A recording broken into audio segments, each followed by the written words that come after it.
What's good? What is good, YouTube? Man, oh man.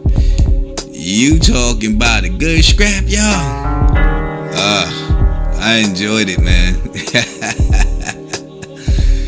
Oh man, I gotta give these guys their props.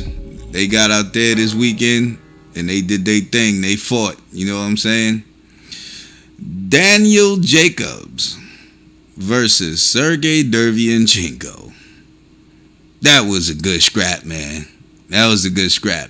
Now I know y'all know the history, and for you guys who don't, those two guys know each other. But before I get into that, please subscribe to the channel, hit the like button, hit the bell icon so you can get further posts that I put up, further videos that I put up. Anyway, let's get to that fight. Hey, look, I'll give Daniel Jacobs some props, man. I mean, that first round, man, he popped Derevyanchenko, man, and put him down. I mean, it wasn't like no down. His gloves touched the canvas, you know what I mean? But still, you got caught. But Derevyanchenko did his thing, and this fight came down to who knew the other person better. That's what this fight came down to. And apparently Daniel Jacobs knew Derevyanchenko better. You know, Derevyanchenko got some good hits in, man. You know, he did his thing. He got some good hits in there. He's a scrappy dude, and you could tell why Triple G avoided him, man. He ducked him. You can tell why he did that. Just watch him fight Daniel Jacobs. But what Daniel did was Daniel kept the jab out there, and he went to the body also. And you can tell that in the later rounds, you know, where the body shots came in, and I mean, like that 6th round, man. Hey, look here, them dudes went at it, man. I was like, yo, and it was a close fight, man. Quite a few rounds. Well, a couple rounds is hard for me to call. Just a couple, maybe like 3 of them. But for the most part, man, hey, look, Daniel Jacobs is doing his thing, man. He had Derevyanchenko's number, and like I said, you could tell who knew who better. Now, who Daniel Jacobs wants next? From what I recall, he was calling out Jamal Charlo, talking about, and I'm paraphrasing here, but basically he was like, he humbled Jamal. You know what I'm saying? You know, and I'm like, and I see people reverting back to that little altercation they had over there in Brooklyn. And from my perspective, this is what I saw. I saw Jamal Charlo. I heard him talking about where's Daniel Jacobs, where's Jacobs, this, that, and the third, yada, yada, yada. And then all of a sudden Jacobs coming out of he came out of nowhere, you know what I'm saying? He came out of the background, and he was like, oh, he didn't see him at first. And I could tell he didn't see him. He just kept walking, and the next thing he was like, oh, yo, you know, what's up? You know, what's this? You talking about me ducking you, so and so, like, and yada. And you could see the interview. And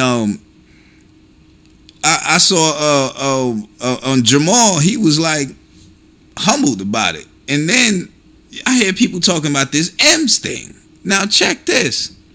This is what I heard Jamal Charlo say to Daniel Jacobs. Jamal Charlo said, well, look, let's drop our next fights and fight each other.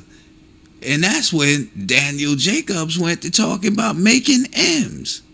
So yeah, he did approach Jamal, but he didn't punk Jamal.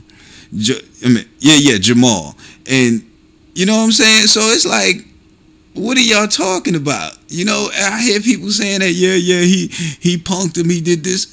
Apparently, y'all don't know what punking is. But anyway, Daniel Jacobs talked about fighting Canelo, and then, you know, there was a mention of Triple G, but it was more like Daniel, and paraphrasing, he was like, look, Triple G is no longer a champion. I want to go after champions, because he feel like he's in his prime right now and he's ready.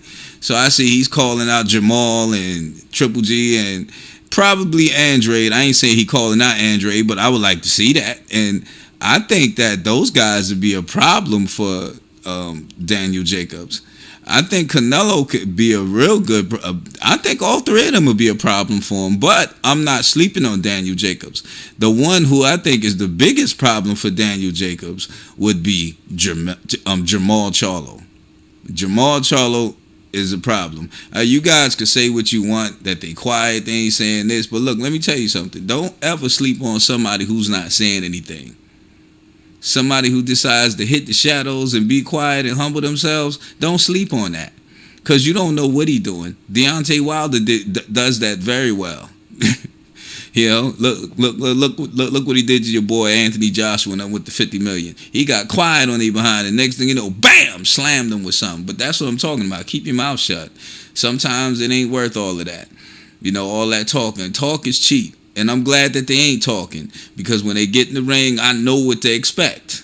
But anyway, I would like to see, and be honest, who out of those three, who I would like to see him fight. I like to see him fight all three, but who the most?